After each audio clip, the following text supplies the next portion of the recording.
Sir నమస్తే అండి. అయ్యా.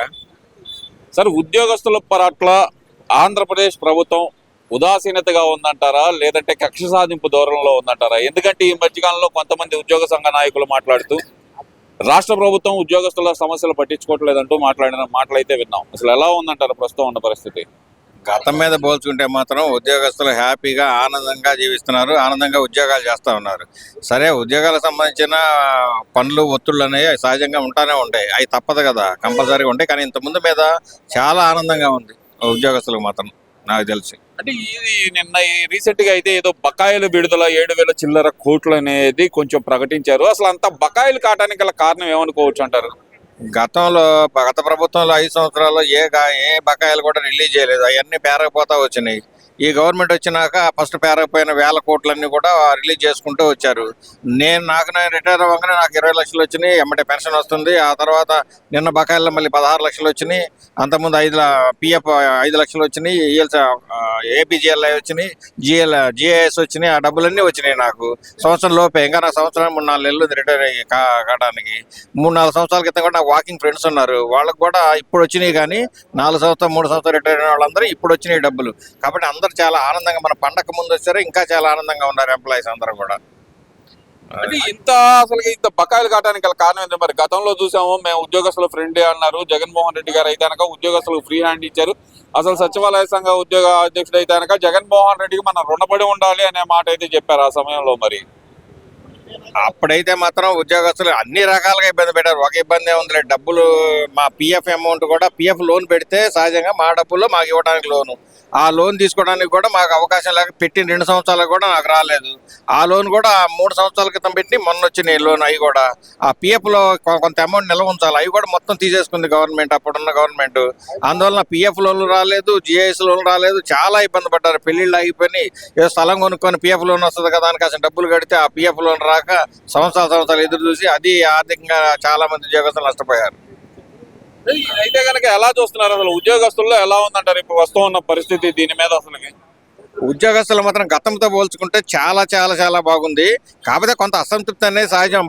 ప్రతి 6 నెలలకు ఒకసారి డిఏలు ఇవ్వాలి, అయ్యాలు ఉంటాయి. కాబట్టి ఈ గవర్నమెంట్ గత డిఏలు 1-2 ఇచ్చి మళ్ళీ మిగతా ఇవ్వలేదు. కాబట్టి వీళ్ళు అడుగుతూ ఉంటే కానీ, వాళ్ళు 1-2 అడిగితే కానీ 1 ఇస్తూ ఉంటారు. ఇప్పుడున్న ఆర్థిక పరిస్థితిని బట్టి తర్వాత ఇస్తామని చెప్పని చెబుతా ఉంది గవర్నమెంట్. అంతకుముందు అడగటానికి కూడా ధైర్యం లేదు. అడిగితే పోలీసులు, అడిగితే కేసులు, అడిగితే భయపెట్టడాలు ఫోన్లు చేసి అని ఉండేవి. ఇప్పుడు అది లేదు. కానీ అడగలుగుతున్నాం. ఆ అసంతృప్తి అనేది సహజంగా ఎప్పుడు ఉంటానే ఉంటది. అది ఇంకా మామూలు. చూస్తే కొంతమంది ఉద్యోగస్తుల నాయకులు మాట్లాడుతూ పిఆర్సీ రిలీజ్ చేయకుండా పాత బకాయిలు రిలీజ్ చేసి ఉద్యోగస్తులను మభ్య పెట్టడానికి ప్రయత్నిస్తున్న కూటమి ప్రభుత్వం అంటున్నారు కదా, అది వాస్తవమే అనుకోవాలంటారా? మా వాళ్ళు అంతే, మొన్నటిదాకా బకాలన్నీ ఇవ్వండి, రిటైర్డ్ అయిన వాళ్ళు ఇబ్బంది పడుతున్నారు, పిఎఫ్ లోన్ రావట్లేదు, జిఎల్ఐజ్ లోన్ రావట్లేదు, బకాలన్నీ ఇవ్వండి, మాకు మిగతా ఇచ్చినా అయిపోయినా పర్వాలేదని చెప్పి అన్నారు. అవన్నీ ఇచ్చిన తర్వాత ఇవి అడుగుతున్నారు. మా వాళ్ళు అడిగితేనే కదా, అంతమంది ఐరాండి అంటే అవి వచ్చినాయి. ఇవి అడిగితే ఎప్పటికప్పుడు పిఆర్సీ అంతమంది ఇవ్వలేదు. కాబట్టి కనీసం పిఆర్సీ అడగటానికైనా మాకు ఇప్పుడు ధైర్యం ఉంది. అంతమంది మెమోరాండం అయితే పోలీసులు ఇంటికి వచ్చారు రాత్రి 10ంటికి. కాబట్టి అడుగుతానే ఉంటారు ఎంప్లాయీస్ అనేది, ఇవన్నీ అడుగుతూనే ఉంటారు. పిఆర్సీ ఇవ్వాల్సిన బాధ్యత కూడా గవర్నమెంట్ మీద ఉంది. ఇప్పుడున్న పరిస్థితుల్లో మరి జగన్మోహన్ రెడ్డి గారు అయితే గనక చాలా ముందుగానే చెప్తున్నారు. ఆయన నేను 2029లో అధికారంలోకి వస్తున్నాను, మావిగానే రాజధానిగా ప్రకటిస్తాను అంటున్నారు. ఎందుకంటారు ఇన్ని మాటలు మార్చే విధానం ఎందుకు వచ్చింది అనుకోవచ్చు అంటారు అసలు అమరావతి మీద? అసలు ఆయన మాట మీద నిలబడేవాడైతే మావిగాని కాదు, అంతకుముందు వైజాగ్ రాజధాని చేస్తా అన్నాడు, కర్నూలులో చేస్తా అన్నాడు. తర్వాత ఇదే రాజధాని అని చెప్పి అసెంబ్లీ సాక్షిగా 30,000 ఎకరాలు ఉండాలి, ఇక్కడే నాకు పూర్తిగా నాకు ఇష్టమే అని చెప్పి అసెంబ్లీలో కూడా చెప్పారు.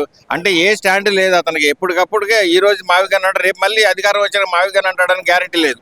మళ్ళీ ఏమంటే అది కూడా మారుస్తాడు. ఏం లేదు, ప్రాంతాల మధ్య చిచ్చు పెట్టడం తప్ప, ప్రాంతాల మధ్య ఒకరి మీద ఒకరికి గ్లడ్ చేసి పెట్టి ఆ విధంగా ఓట్లు దండుకోవాలని ఆలోచన తప్ప ఒక స్టాండ్ అనేది లేదు. ఒక స్టాండ్ అనేది పలానా ఇప్పటికైనా చెప్పండి. ఇప్పుడు 3 సార్లు మార్చాడు, రేపు 4వది గ్యారంటీ మారుస్తాడు. 100% గ్యారంటీ. ప్రజలు కూడా అదే అనుకుంటున్నారు. అంటే ఎందుకని అంటారు ఇంత? అసలుకి జగన్మోహన్ రెడ్డి గారు అమరావతి అనే పదాన్ని కూడా పలకకుండా మావిగాని అని పెడితే తప్పేంటి? అసలు మీరు చట్టం చేస్తేనే మార్చలేనా అంటూ ఒక మొండితనంగా మొదలకెళ్లే ప్రతిపాదన ఎందుకు తీసుకొస్తున్నారు అనుకోవచ్చు అంటారు? అతను కొంతమంది ఒక మెంటాలిటీ ఉంటది, ఎదుటోళ్ళు ఏం చేసినా కానీ అది మంచి అయినా సరే చెడు అయినా సరే దానికి అది చేయకూడదు అనేటువంటి ఒక సిద్ధాంతం పెట్టుకొని ఉంటారు వీళ్ళు. వాళ్ళు ఎంత మంచి పని చేసినా ఏం చేసినా అది మాత్రం వద్దని చెప్పి అంటూ ఉంటారు. ఇంతమంది పల్లెటూరులో గొడవలు ఉండేయాలి, వాడు అది అన్నాడు కాబట్టి నేను ఇది అంటాను, వాడు అన్నాడు కాబట్టి నేను అంటాను అనే ఉద్దేశం తప్ప అతను కంపల్సరీ అది గవర్నమెంట్ది, చంద్రబాబు నాయుడుది కాదు, జగన్ది కాదు, ప్రజల సొమ్మే, ప్రజలు వేల కోట్లు, సరే ఏదో ఒకటి ఒక రాజధాని పెట్టారు చేద్దామన్న ఆలోచన అనేది నిజమైన నాయకుడికి అయితే ఉంటది. రాజకీయ నాయకుడికి ఆ రాజకీయ నాయకుడిగా ఆలోచించాలి, ఒక ఫ్యాక్షన్ నాయకుడిగా ఆలోచిస్తున్నాడు ఆయన. అంటే మీరేం ఫ్యాక్షన్ నాయకుడు అంటున్నారు, ఆయన నేను అభివృద్ధి ప్రదాతనే అంటున్నారు కదా సార్. ఎందుకంటే కనుక నిన్న ఏదైతే చువ్వలు తిన్న పోర్టు ఆయన సందర్శించినప్పుడు ఆయన మాట్లాడుతుంది ఏంటంటే కనుక అసలు అభివృద్ధికి ప్రదాతను నేనే, ఈ పోర్టులన్నీ తీసుకొచ్చింది నేనే, ఇలాంటి అభివృద్ధి చేయాలని ఆకాంక్షించింది నేనే అనే మాట ఆయన అంటున్నారు కదా. మరి ఆకాంక్షించింది ఎక్కడ ఒక్కటన్నా ఆయన 5 సంవత్సరాల్లో ఒక్కటన్నా చేసి చూపించమనండి, ఒక్కడు కూడా రాలేదు, ఒక్క అభివృద్ధి కార్యక్రమం చేయలేదు. ఒకటి ఏది ప్రజలకు కానీ ఉద్యోగస్తులకు కానీ ఉపాధ్యాయులు కానీ ఏమి చేయాల. కాకపోతే ఆయన ఏంటంటే ఈ సంక్షేమ పథకాలకు డబ్బులు మాత్రం పంచాడు జనాలు కొంతమందికి, అవి కొంతమందికి వచ్చినా రాకపోయినా అవి మాత్రం పంచాడు. కానీ శాలరీస్ కూడా 1వ తారీఖు రాలేదు, 10వ తారీఖు 15వ తారీఖు వచ్చినాయి జనాలకి. ఇవన్నీ ఒకటి ఒక్కటి కూడా అభివృద్ధి చేసిన పాపాన పోలేదు.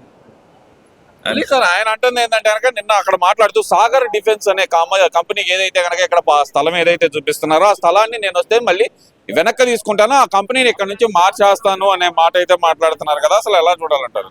ఆయన పని అదే కదా, వైజాగ్ స్టీల్ పంపిస్తా అన్నాడు. వైజాగ్ స్టీల్లో 20 ఎకరాలు ఆక్రమించాలని చూశాడు, అక్కడ రాజధాని పెట్టాలని అంత సిఎస్ కూడా చెప్పాడు ఆయన. అక్కడ రాజధాని పెట్టండి, 20 ఎకరాలు ఆక్రమించుకోనని.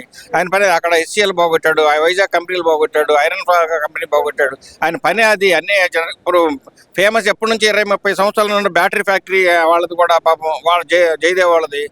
దాన్ని కూడా ఏదో కొంక పెట్టి దాన్ని కూడా పంపిస్తే హైదరాబాద్లో ఇప్పుడు బ్రహ్మాండంగా ఎస్టాబ్లిష్ కొన్ని వేల మందికి ఉద్యోగాలు వస్తున్నాయి. అది వాళ్ళు ఏడు ఉండాల్సింది.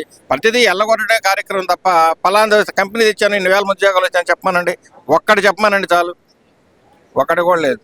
ఆయన అసలు ఉద్యోగాలు తెచ్చింది నేను, అసలు ఈ హార్బర్లు కట్టడానికి ప్రతిపాదన చేసిందేనని, ఇది నా మానస పుత్రిక లాంటిది అనే మాట ఆయన చెప్తున్నారు కదా సార్.